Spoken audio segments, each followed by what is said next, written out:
Greetings, magical mavens. Do you ever find that summer tends to be a season of chaos? Like, don't get me wrong, it's often the good kind of chaos, but either way, summer is often a time when plans, schedules, and predictable routines just go out the window. And let's be real here, often the first things to go are some of our spiritual practices and self-care rituals. For some, the kids are home, one of the most classic forms of chaos. But these are also the memories that you're going to make with your loved ones that you'll carry in your hearts forever. Even if, like me, you don't have kids, we still have to keep an open mind about plans and routines during this season because it's the season of spontaneous invitations. Because having quality time with loved ones and fun in the sun is one of the most important priorities in life, and we have to remember that. Summer can also be a time when seasonal projects are demanding a great deal of time, energy, and flexibility, like gardening, foraging, and preserving expected and unexpected harvests. If you know, you know. You might even have your crazy sister, find a displaced honeybee swarm and pick that day to start becoming a beekeeper with you as a somewhat reluctant accomplice. Alright, that one might just be me.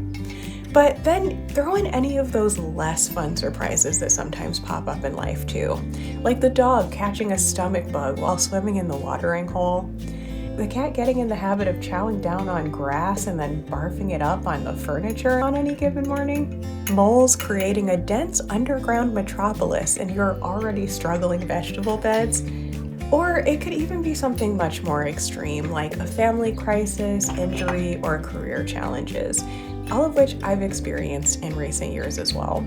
But regardless of what's going on, this concept of seasonal distraction doesn't have to be a bad thing. It's natural for the summer sunshine and the excitement of nature to create a little bit of a sense of chaos, to shake us out of our routines and quote-unquote distract us from all our best laid plans from earlier in the year. This is that time of year when we actually get our hands dirty and get our boots on the ground, so to say, to see how our projected goals and intentions can actually play out in real life, which ones actually are realistic for us, which ones might need to shift a little bit, and which ones might just need to be replaced with something that's more authentic to who we really are. Summer can also give us a boost of really useful energy to actually really take action and get stuff done when we wouldn't have necessarily had that same energy and enthusiasm during the colder and darker times of the year. This will look totally different for each of us at different phases in our lives, but in any case, summer is here to remind us that being present in the moment with nature, community, and ourselves is one of the most important goals we can have.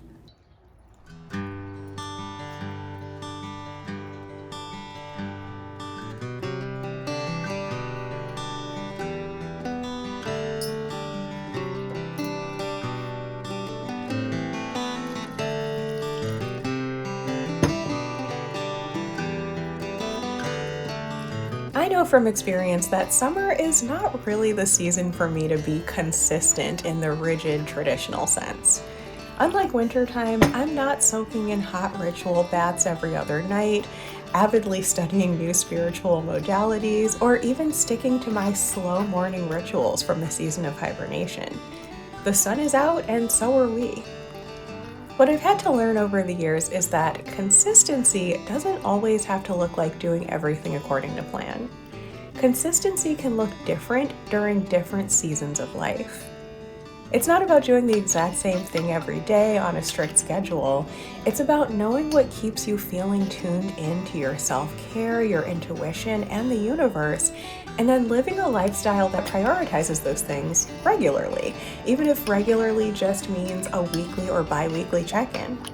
For me, the easiest way to stay consistent with these priorities is simply to keep up with my seasonal journal prompts. Surprise, surprise.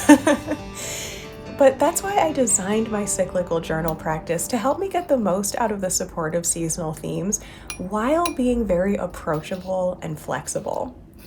I've tapped into my many years of experience with living seasonally and condensed everything I've learned into just a few powerful journal prompts to do each season. Even when I'm getting the most out of the different seasonal energies by working with lunar, solar, and zodiacal cycles all at once, I've spaced things out so that it's still just 1 to 3 prompts per week. Depending on how much time I have and or want to spend on each one, this can take as little as 5 to 15 minutes a few times per week. But even just that little bit of time spent feeling into my own thoughts on the energies of the season is enough to drastically change how I feel about myself, my life, and my practice overall. These prompts keep me on track with my tangible goals while also supporting my mental, emotional, and spiritual health. And it makes me so happy that now I'm not the only one who benefits from this awesome practice. I'm so grateful to get to experience this process with others from totally different backgrounds and lifestyles in the Writing Witch Coven. One of our members was actually kind enough to share a testimonial with me last year, and I just realized that I never really shared it. So I wanted to share just a snippet of it with you that, to me, really perfectly illustrates this concept. She says, "I'm so grateful that I found the Writing Witch. Afura provides a sense of warmth, comfort, and knowledge on nature, astrology, the seasons, sustainability, and making small changes in life that add up. She's inspiring in her dedication to her goals and dreams, and I love that. Her consistent focus reminds me that I strive for that in my life as well. The Writing Witch Coven offers me a place where I can go to attend to myself. The journal prompts keep me on track with what I'm working towards in my life, what is important to me, and my growth. I'm learning about the astrological seasons and how they apply to me and my life." This was so kind of her to share, and I appreciate that she points out that this is how she's learning astrology. Like, I used to be that person that thought the idea of astrology was really cool, but I didn't really practice it because I didn't really understand it. I understood quite a lot about it, but not in a way that I could really put into words, let alone teach to another person, because to me it was more of a concept than a lifestyle. But that was before I learned this concept of actual cyclical living with seasons, astrology, and moon phases. When I realized that all of these systems are really just one system that for some reason we tend to teach separately, it totally changed everything for me, and I realized that life all kind of follows the same ebbs and flows, the same seasons of growth and rest.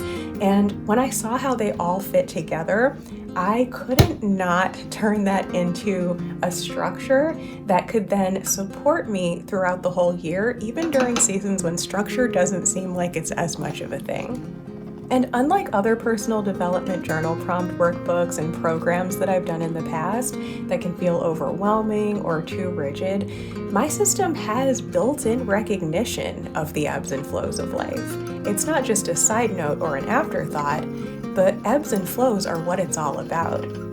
Rather than feeling like you're off track during less structured seasons of life, our prompts actually point out and celebrate the different phases of growth and rest. And what's really cool about working with lunar and solar and astrological all at once is that we get a healthy dose of all of the different parts of the cycle in unique and nuanced ways without it feeling complicated or hard to grasp, because it's simply drawing our attention to how these cycles are already at play in our own lives.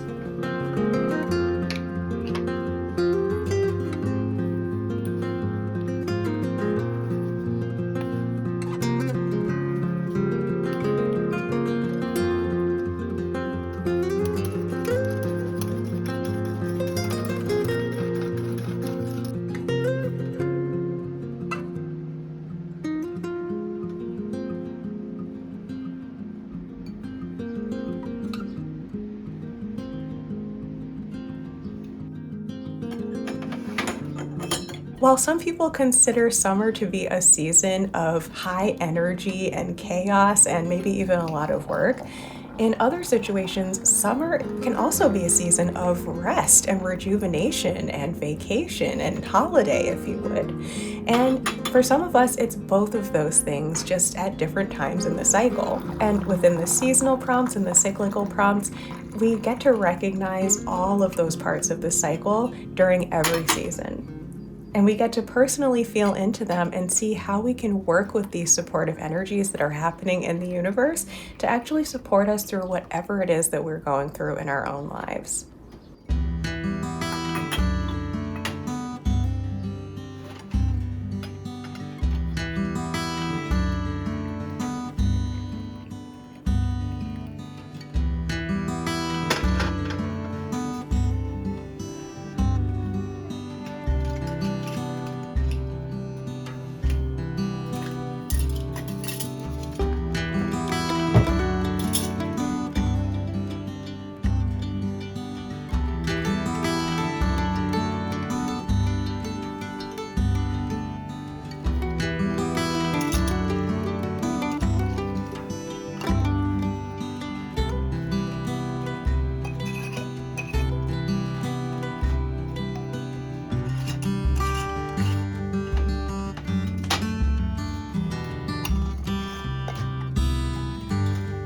If you've been curious about how cyclical journaling can benefit you and your unique magical life, then I would love to invite you to join me on this adventure.